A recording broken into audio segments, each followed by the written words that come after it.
اللہ وبرکاتہ۔ بے شک ہر قسم کی حمد اللہ سبحانہ و تعالی ہی کے لیے ہے، ہم اسی کی حمد بیان کرتے ہیں، اسی سے مدد طلب کرتے ہیں اور اسی سے مغفرت چاہتے ہیں۔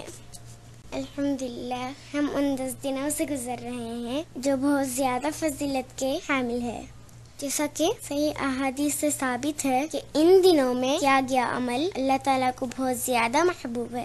انہی 10 دنوں میں عرفہ کا دن بھی ہے، جس کا روزہ رکھنے سے 2 سال کے گناہ معاف ہو جاتے ہیں، جیسا کہ صحیح حدیث سے ثابت ہے۔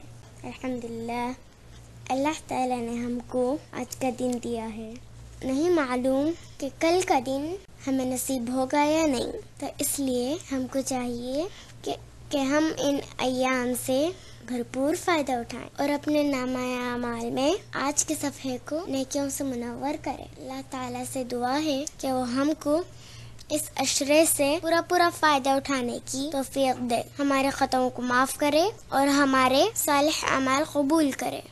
ان قیمتی گھڑیوں کے فوائد سمیٹنے میں جلدی کیجئے۔ السلام علیکم ورحمۃ اللہ وبرکاتہ۔